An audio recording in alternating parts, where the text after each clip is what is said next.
Hi, my name is Judy Watson, and I am a business management student at Southern Regional Technical College in Thomasville, Georgia.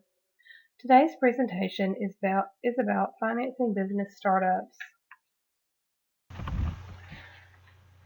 The goal of this presentation is to teach the viewer creative ways to finance their startup venture and how to prepare documents that will aid them in presenting their business idea to financial investors through forecasting. Every startup business needs financing to get up and running. There are many different sources for obtaining the money you need to get your business off the ground. Depending on the type of business you plan to start, you may be able to start out on a shoestring with very little cash. On a larger scale, you may need to obtain financing through a bank or an investor, or some other type of financing options as we will discuss in this presentation.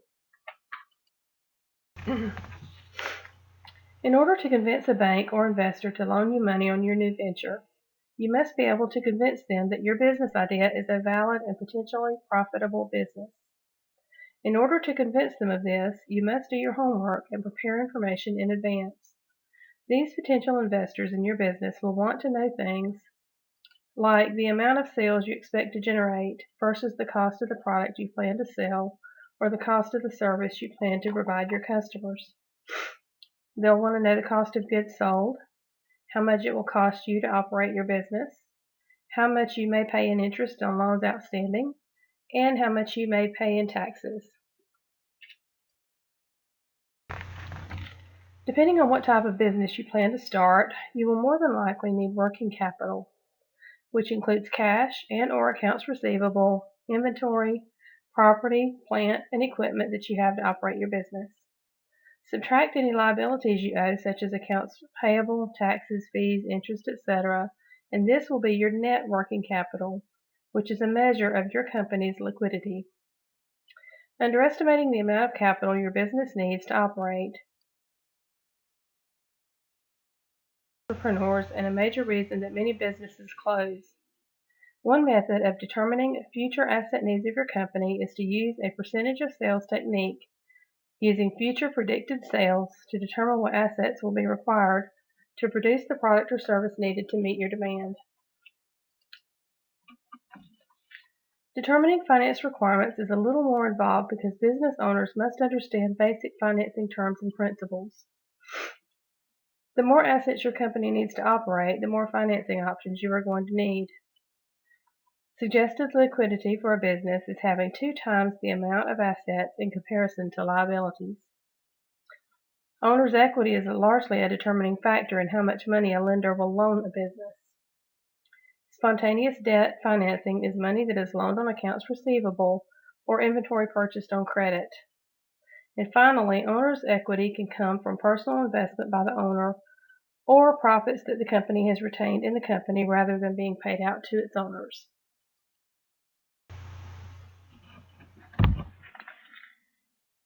Economic potential, company size and maturity, company assets, and the preference of the owners are all factors to consider when deciding how to finance your business.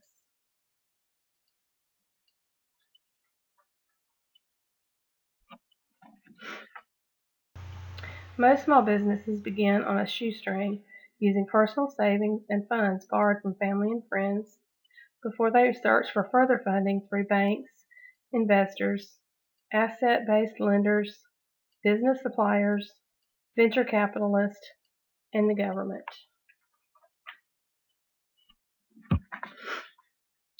Options include lines of credit, which is a predetermined amount of credit that the bank extends to a business, term loans, which are to be paid out within a certain time frame, and mortgages, including chattel and real estate. Some important things to consider before going to the bank for a loan include knowing interest rates. The lower they are, the better. Loan maturity dates. You want to make sure you have ample time to repay your loan without overextending your business commitments. Repayment schedule. Make sure you have enough working capital to include a bank payment in your monthly expenses. Loan covenants.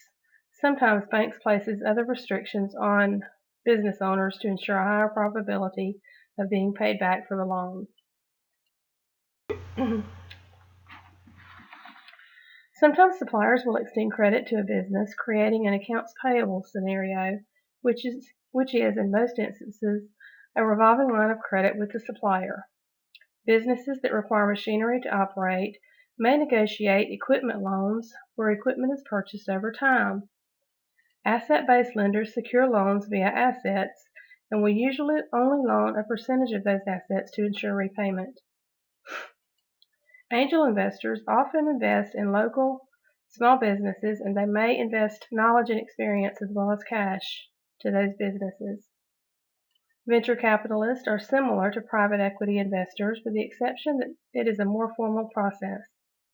The government is another source for obtaining funding for your business, especially through the Small Business Administration. State and local governments may be other options for funding as well.